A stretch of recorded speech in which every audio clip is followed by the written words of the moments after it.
Assalamualaikum warahmatullahi wabarakatuh. Saat ini saya mendengarkan banyak pendapat yang aneh-aneh tentang agama ini. Kenapa pendapat yang aneh-aneh ini akhir-akhir ini muncul? Luar biasa. Saya sebagai orang yang 7 tahun di pesantren, 7 tahun pula di IAIN, 7 tahun pula di Fakultas Umum, Fakultas Sosiologi dan Hukum. Jadi mendengarkan kisah yang aneh-aneh ini, baik tentang agama maupun tentang pernyataan hal-hal yang ada adat istiadat dalam masyarakat, aneh-aneh sekali, luar biasa. Hal ini menggerakkan bagi saya untuk merekam pendapat yang aneh-aneh ini, semoga jadi bahan renungan bagi kita bersama. Bismillahirrahmanirrahim. Ini dia pendapat yang aneh itu. Mengatakan di sana bahwa di masyarakat saya muncul sebuah fenomena, kata beliau, yaitu memulai doa dengan membaca Al-Fatihah atau mengakhiri doa dengan Al-Fatihah. Sepertinya mereka ini lagi mengirim surat khusus sama Allah kayaknya, kata beliau. Ini jengkel beliau. Mereka ini sungguh melakukan sebuah perbuatan bid'ah yang mungkar. Pernyataan Imam Syafi'i sendiri tentang sholat tarawih, artinya yang dikerjakan Imam Syafi'i ini beda dengan Syafi'iyah. Beda sekali sholat tarawihnya.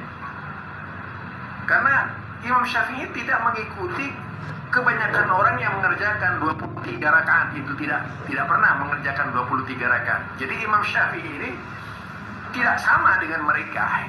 Nah, inilah beberapa pendapat yang aneh-aneh oleh orang yang bukan ahlinya. Kan sudah jelas itu.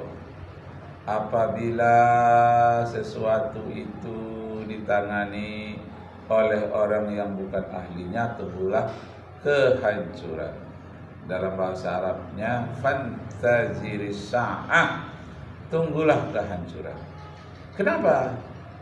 Banyaknya orang yang berpendapat sendiri-sendiri yang aneh-aneh itu karena dia tidak membaca orang yang ahli dalam bidangnya.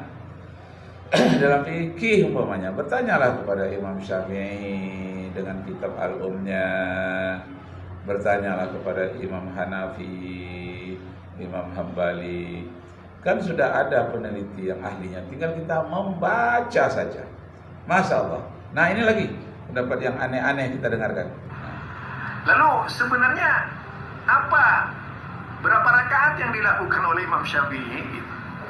Kita tahu bahwa Rasulullah Sallallahu Alaihi Wasallam adalah contoh teladan solat yang paling baik dari yang terbaik. Gitu. Jadi paling baik dari yang terbaik. Artinya yang Rasulullah itu terbaik. Gitu. Itu ya. Murtad, keluar dari Islam. Kalau enggak, saya akan tidak makan selamanya sampai mati. Memang ada hadis tentang mengazankan bayi, Pak. Namun yang rajih Kos ketika diancam ibunya yang mau bunuh diri, sama, masya Allah. Jadi kalau ada orang mau ikut satu aliran, dilarang oleh ibunya. Kalau ibunya melarang, katanya saya akan bunuh diri kalau kamu ikut kelompok ini. Biar tidak apa-apa, biarlah ibu bunuh diri. Masya Allah, ini aneh pendapatnya. Namun walaupun begitu, jangan percaya kepada saya, tapi kita ungkaplah bagaimana fakta sebenarnya. Jangan ikut saya, tapi ikutlah kebenaran. Masya Allah. Ternyata Anda seperti Sa'ad bin Abi Waqqas. Orang tuamu saya sekarang menyuruh kamu murtad, keluar dari Islam. Kalau enggak, saya akan tidak makan selamanya sampai mati. Memang ada hadis tentang mengazankan bayi, Pak. Namun yang rajih hadis tersebut dhaif. Tidak sahih, karena hadisnya dhaif, tidak bisa dijadikan hujjah dan tidak bisa. Mengazankan bayi itu dilakukan oleh Rasulullah ketika cucunya Hasan lahir. Lalu Rasulullah mengazankan di telinga kanannya, Allahu Akbar, Allahu Akbar, La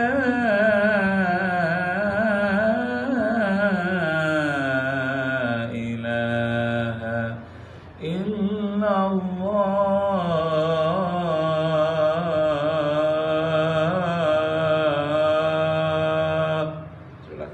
sebelah kiri. Allahu Akbar, Allahu Akbar. Asyhadu an la ilaha illallah. Sampai seterusnya. Itu di dalam hadis sahih itu dilakukan oleh Rasulullah.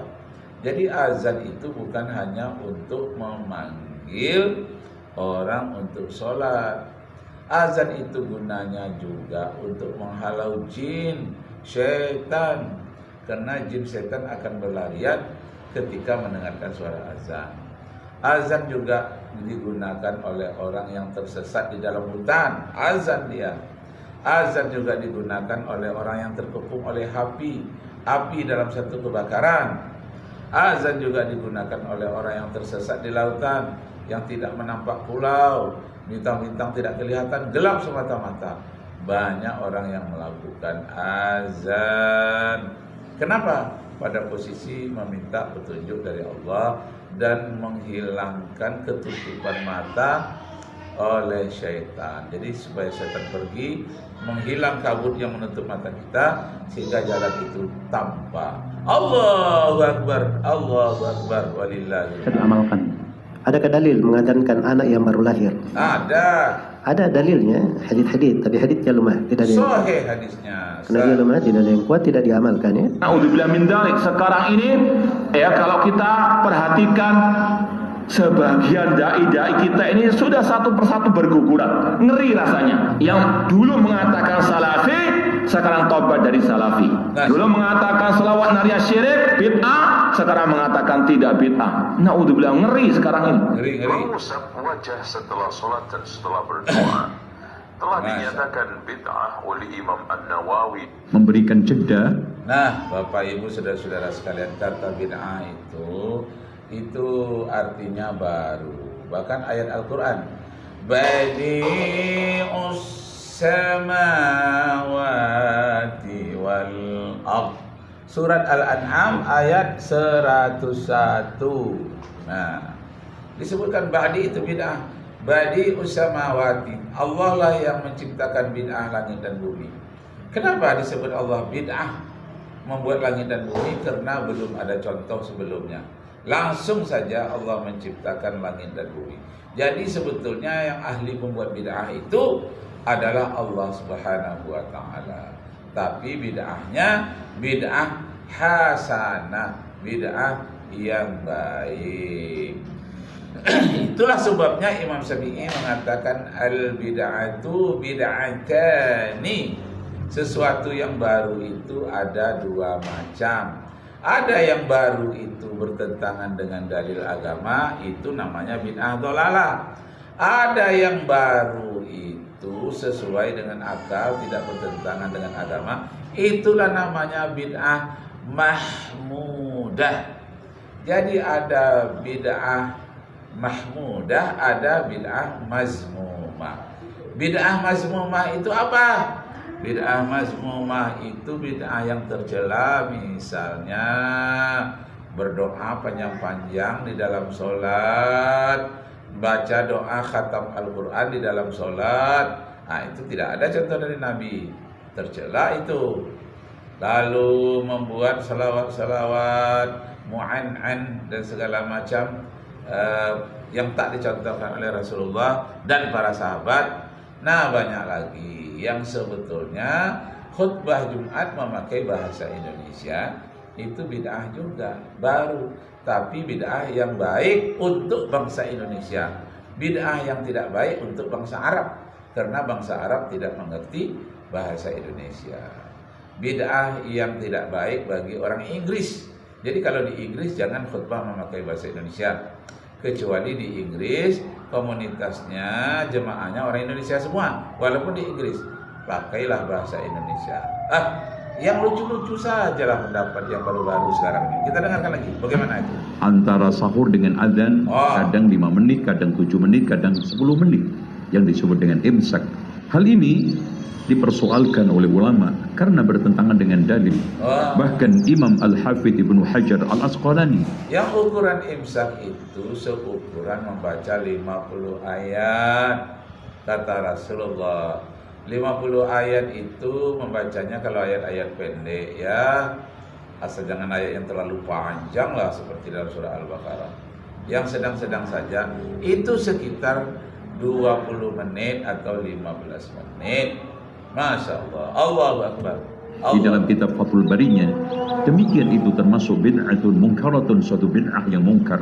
Ada Yasin Fadilah, memberikan suatu bacaan Yasin, padahal jangankan menambah sampai 7, nambah 1 huruf aja itu kalau amdan bisa dihukumi oleh para ulama kafir menambah 1 ayat di boleh mengulang-ulang Yasin wal Qur'anil Hakim.